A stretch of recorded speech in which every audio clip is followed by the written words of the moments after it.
स्वीटी रात के अंधेरे में गांव में लोटा लेकर खेत में जा रही है। स्वीटी, अरे बाप रे, कितना अंधेरा है। ये मैं कहाँ गई।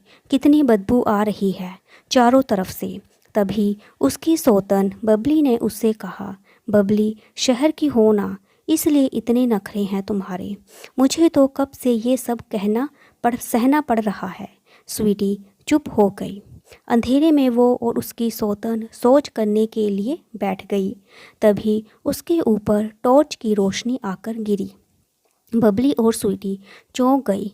स्वीटी, कौन है वहाँ। स्वीटी डर गई। किसी ने उसको इस हालत में देख तो नहीं लिया। उसे बहुत शर्म आई। बचपन से वो शहर में पली बड़ी है। उसने कभी नहीं सोचा था कि उसकी शादी गांव में होगी।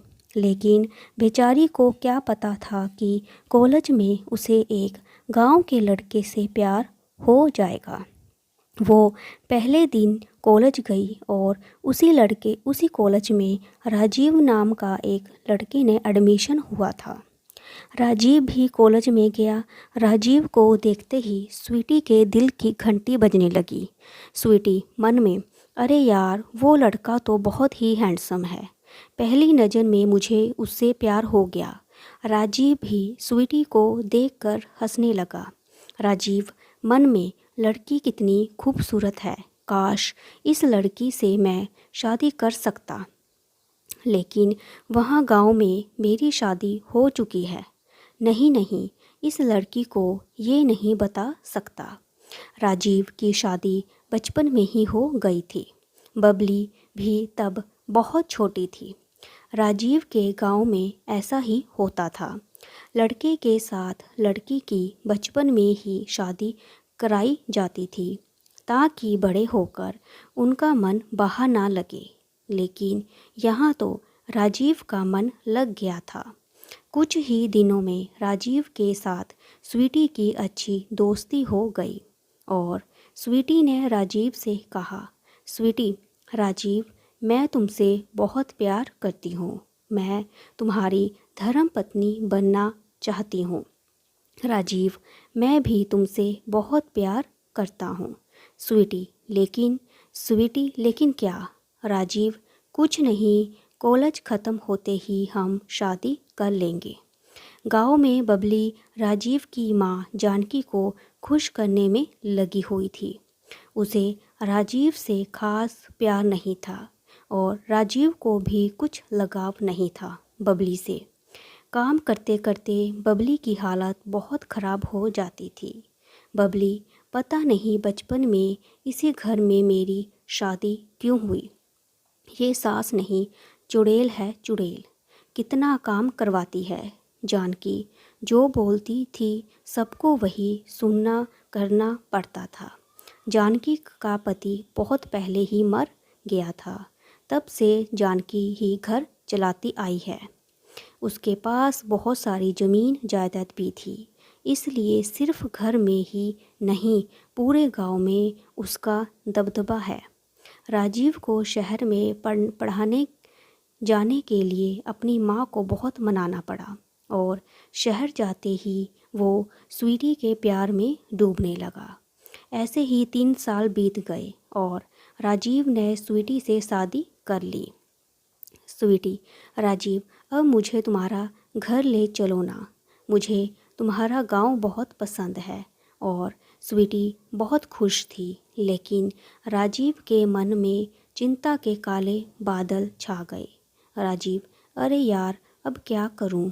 दूसरी शादी कर ली है मैंने। अब क्या कर ही सकते हैं। ले चलता हूं इसे गांव। राजीव स्वीटी को लेकर गांव चला गया। जाते जाते शाम हो गई। राजीव ने अपनी माँ को बुलाया। राजीव, माँ, दरवाज़ा खोलिए माँ। जानकी ने दरवाज़ा खोला। बबली भी आई और स्वीटी को देखकर दोनों चौंक गए। जानकी, ये क्या है बेटा। ये लड़की कौन है और इसके गले में मंगलसूत्र क्यों है। राजीव, वो असल में मैं। राजीव ने असल में सब कुछ बता दिया। जानकी और बबली दोनों बहुत गुस्सा हो गई। राजीव शादीशुदा था। ये जानकर स्वीटी बहुत गुस्सा हो गई। स्वीटी, तुमने मुझे धोखा दिया। राजीव, तुमने मुझसे झूठ बोला। और राजीव, नहीं स्वीटी, मेरी बात तो सुनो। राजीव ने स्वीटी को समझाया कि वो बबली से प्यार नहीं करता और बबली के साथ उसकी शादी बचपन में ही हो गई थी। तब जाकर स्वीटी ने रोना बंद किया। जानकी ने स्वीटी को स्वीकार कर लिया, लेकिन तभी स्वीटी का पेट दर्द करने लगा। स्वीटी, राजीव तुम्हारा बाथरूम किस तरफ है? राजीव, बाथरूम तो नहीं है स्वीटी। नहीं है मतलब? मुझे शौच करने जाना है। तुम लोग शौच कहाँ करते हो? बबली, खेत में चलो, मैं तुम्हें ले चलती हूँ। ये सुनकर स्वीटी को जैसे हार्ट अटैक आ गया। स्वीटी, खेत में मतलब मुझे भी खेत में जाना होगा। बबली, हाँ, अब गांव की बहू बनकर आई हो तो इतना तो करना ही होगा। ये तो तुमको पहले ही सोचना चाहिए था। जानकी, बड़ी बहू, ले जाओ इसे खेत में। बबली स्वीटी को खेत में ले गई। चारों तरफ अंधेरा ही अंधेरा था। स्वीटी को बहुत डर लग रहा था। स्वीटी, मुझे बहुत डर लग रहा है दीदी। बबली, पहली बार है ना, इसलिए धीरे धीरे आदत पड़ जाएगी। अब कपड़े उठाकर बैठ जाओ। शौच खत्म होने के बाद इसे लोटे से पानी से धो लेना। स्वीटी ने जैसे तैसे करके शौच कर लिया, लेकिन उसे बहुत ही गंदा लगा। वो दोनों लौट आए। रात को स्वीटी ने राजीव से कहा, स्वीटी सुनो, क्या हम घर में एक शौचालय नहीं बना सकते? राजीव, अरे नहीं नहीं, ये गलती से भी माँ के सामने मत कहना, वो बहुत गुस्सा हो जाएंगी। स्वीटी, लेकिन क्यों? इसमें गुस्सा होने वाली क्या बात है? राजीव, वो सब गंदे काम घर में क्यों करना? घर अपवित्र हो जाएगा। उससे अच्छा बाहर से करके आओ। ये सुनकर स्वीटी को बहुत बुरा लगा। तभी बबली वहाँ आई और बोली, बबली, अरे मेरी सौतन, कितनी मासूम है तू। इस गांव में ऐसा ही होता है। स्वीटी, दीदी, क्या आपको इससे तकलीफ़ नहीं होती? बबली, तकलीफ़ तो होती है, लेकिन क्या करूं? छोड़ ये सब। सुन, मैं सुबह 4 बजे सूरज उठने से पहले तुझे बुलाने आऊँगी और फिर दोनों मिलकर शौच करने चलेंगे। स्वीटी सो गई। उसे पूरी रात नींद नहीं आई। 4 बजे बबली ने स्वीटी को बुलाया और दोनों शौच करने चले गए। उसी वक्त गांव के बूढ़ा रामपाल को भी प्रेशर आ गया। ओहो, ये भी ना, कभी भी प्रेशर आ जाता है। अब चलो खेत में। रामपाल खेत में गया। स्वीटी और बबली अभी अभी शौच करने बैठी थी। स्वीटी को देखकर बुड्ढे की आंखें चमकने लगी। रामपाल, ये लड़की नई आई है लगता है।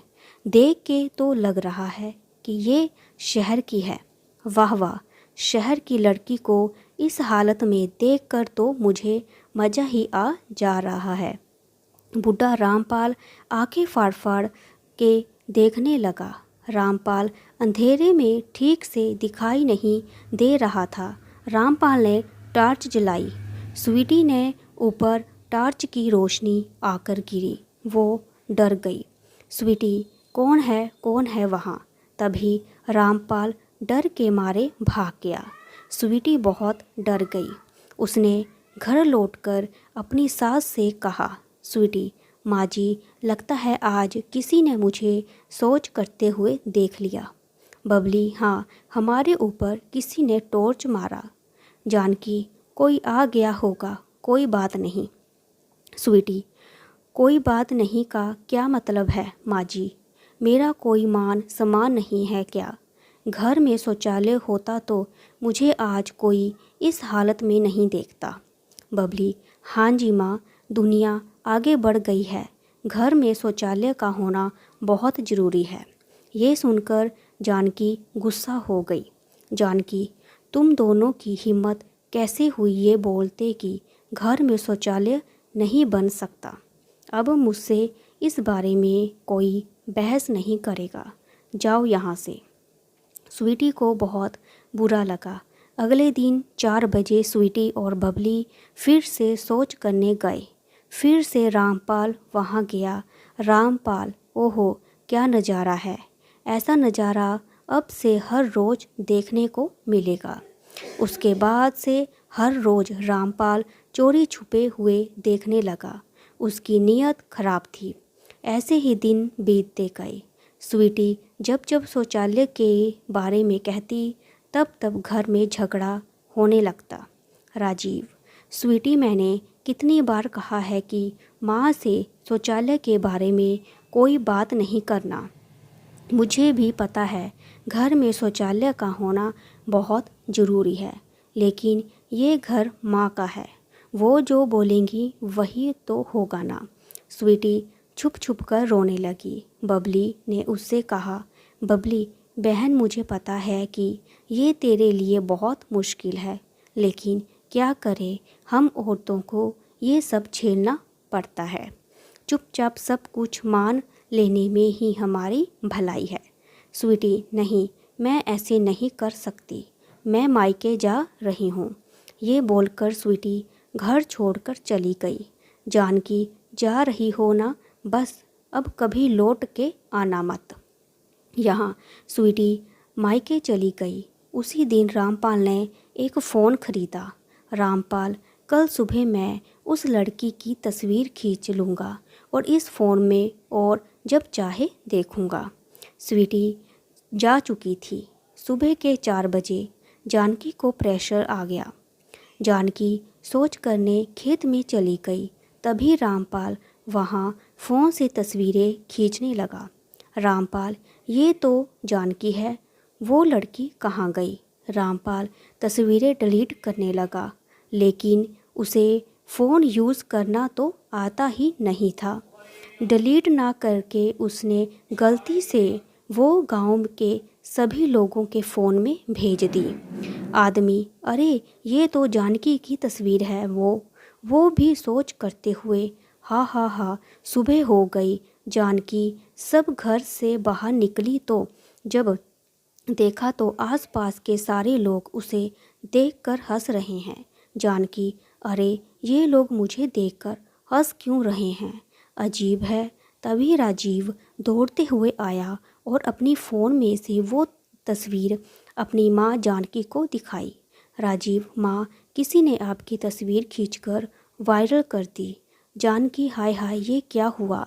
मेरी तो इज्जत ही लुट गई। बबली, माँ जी, स्वीटी बहन की बात मान लेती तो ये दिन ना देखना पड़ता। जानकी, हाँ बड़ी बहू, तुमने सही कहा। घर में शौचालय का होना बहुत ज़रूरी है। मैं आज ही इंतज़ाम करती हूँ।